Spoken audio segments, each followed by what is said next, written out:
saya Rizko Nikari Marsuki. Saya Didi Sugierto. Saya Lanang Ngejar Kapindo. Saya Albert Kobajar Gultom.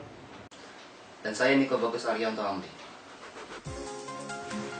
Di sini saya akan menjelaskan motherboard yang fungsinya untuk menaruh komponen-komponen dari hardware pendukung lainnya.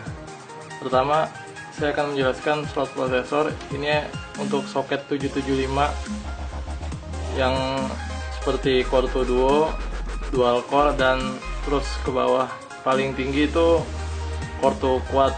Ini juga ada slot RAM untuk RAM DDR2. Lalu di atas ada slot PS2 untuk keyboard dan mouse. Di bawahnya ada port printer, lalu ada port VGA onboard, port USB, port LAN, sama port audio.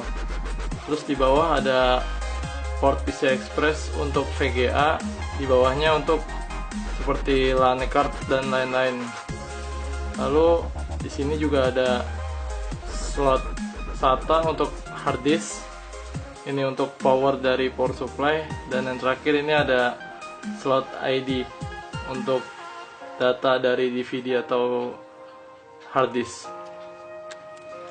Di sini saya akan menjelaskan prosesor. Prosesor yang saya gunakan ini bertipe Core 2 Duo berkecepatan 3 GHz dan mempunyai jumlah core 2. Lalu di sini saya menggunakan fan dari Corsair. Kenapa saya menggunakan yang besar? Karena panas yang dihasilkan Core 2 Duo ini cukup besar, jadi pendinginannya lebih maksimal. Lalu di sini ada terminal PES untuk menghantarkan panas dari prosesor ke fan yang kita gunakan ini. Caranya tinggal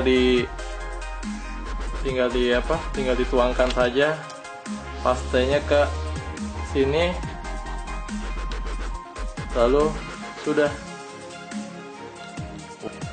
Di sini saya akan menjelaskan tentang video graphic adaptor atau yang sering disebut dengan VGA.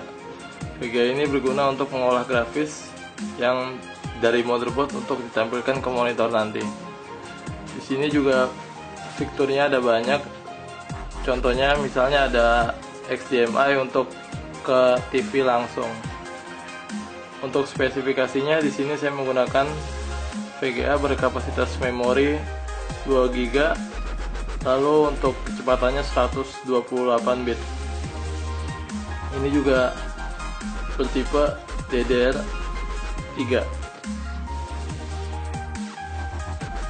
Di sini saya akan menjelaskan fungsi DVD-ROM pada PC. Ada dua jenis DVD, antara lain ada DVD-R dan DVD-RW. Yang saya pegang sini adalah jenis DVD-R, di mana hanya bisa membaca. Sedangkan DVD-RW itu bisa membaca dan menulis. Di bagian belakangnya terdapat port. Port yang sebelah sini untuk menghubungkan ke motherboard, dan yang port sebelah sini fungsinya untuk dihubungkan ke power supply. Di sini saya akan menjelaskan tentang RAM atau Random Access Memory yang berfungsi untuk mengeksekusi sebuah perintah dari prosesor. RAM terbagi atas 3 macam, DDR1, 2, dan 3. Di sini saya menggunakan DDR2. Jika ingin upgrade atau menambahkan RAM lain, bertipe harus sama agar bisa disesuaikan. Hardware yang saya pegang kali ini disebut power supply. Power supply berfungsi sebagai penyuplai tegangan listrik langsung kepada komponen-komponen yang berada di dalam komputer. Power supply juga berfungsi untuk mengubah arus AC menjadi arus DC, karena tegangan yang berada dalam komputer hanya dapat menerima arus DC. Power supply ini memiliki tegangan 450 watt. Cara kerja power supply itu, ketika kita menekan tombol power pada casing, akan terjadi adalah langkah berikut. Power supply akan melakukan cek dan tes sebelum membiarkan sistem start. Jika tes telah sukses, power supply mengirim sinyal khusus pada motherboard yang disebut power good. Ini adalah hard disk sebagai media penyimpanan permanen. Jenis harddisk itu ada 3, yaitu ATA, ID, dan SATA. Yang saya pegang ini adalah harddisk bertipe SATA, bermerek Seagate, berkapasitas memori 1000 GB dengan kecepatan 7200 rpm. Cara melihat harddisk SATA yaitu dari colokan belakang ini. Ini adalah colokan dari mainboard ke harddisk, dan ini colokan dari power supply ke harddisk untuk menghidupkan si harddisk tersebut. Ya, di sini saya akan menjelaskan bagaimana cara pemasangan prosesor. Yang perlu diperhatikan agar tidak terbalik adalah ada sisi segitiga yang ada di ujung prosesor. Yang pertama adalah diangkat dulu lock dari motherboardnya, lalu lock yang kedua juga diangkat, lalu tinggal dipasang seperti yang tadi yang ada segitiganya tuh, ditaruh lock, lalu ditekan terus, nggak perlu ragu-ragu. Nah, terus yang selanjutnya adalah memberi pasta pada prosesor, jangan terlalu banyak dan juga jangan terlalu dikit juga.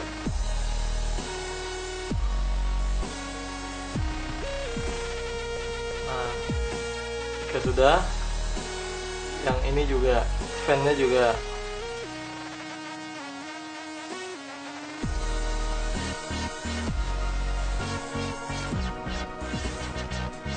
lalu tinggal dipasang.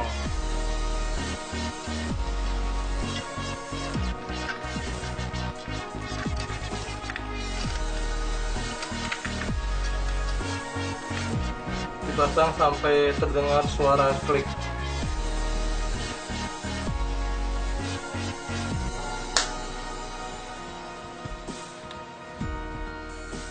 Oh, yang sudah nanti begini. Dari bawah juga deh.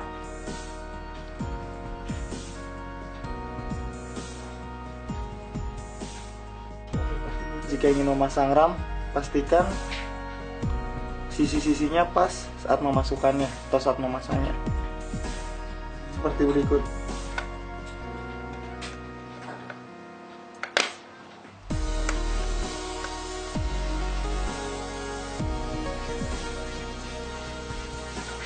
Jika sudah, otomatis handle-handle yang di sampingnya akan terangkat sendiri atau memasang sendiri. Selanjutnya, RAM yang kedua atau RAM tambahannya sama seperti tadi.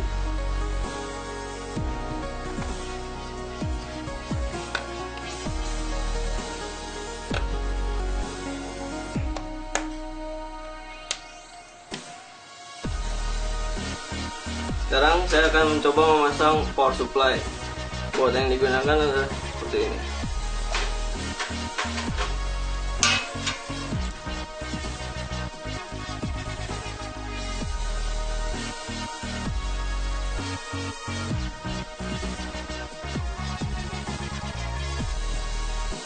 Lalu kita kencangkan menggunakan obeng.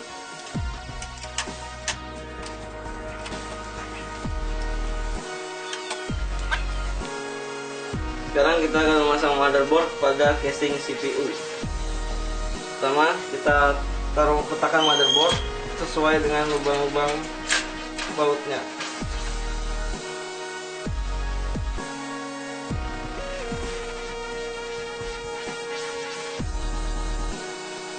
Jika sudah pas, kita pasang baut di masing-masing.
sini saya akan memasang harddisk di casing.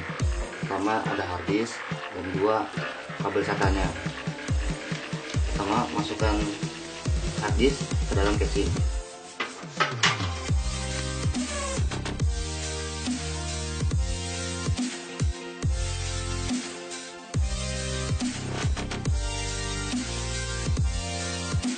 Ini adalah baut untuk harddisk.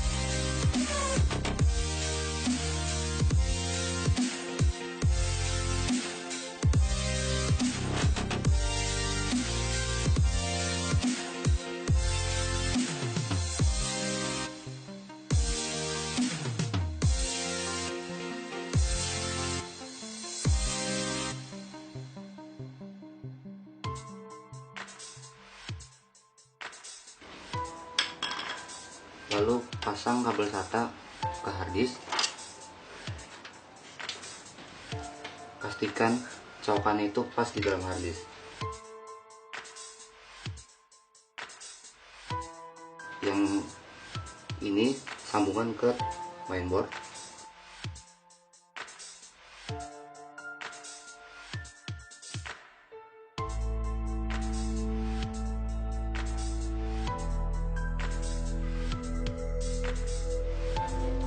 Berikutnya di sini saya akan memasang DVD room.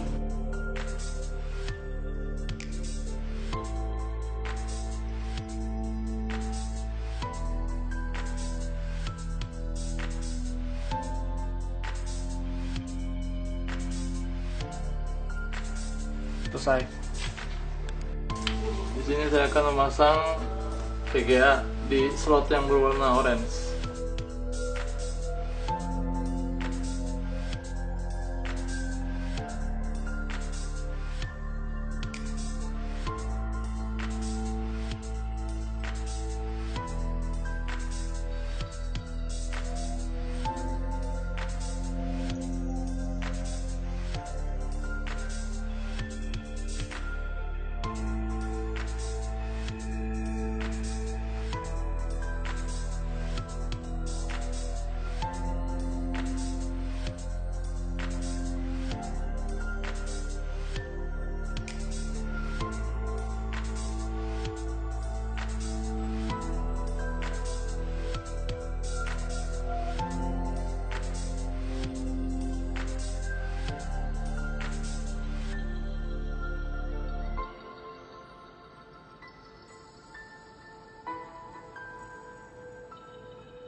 Berikut adalah hasil CPU yang sudah kita rakit.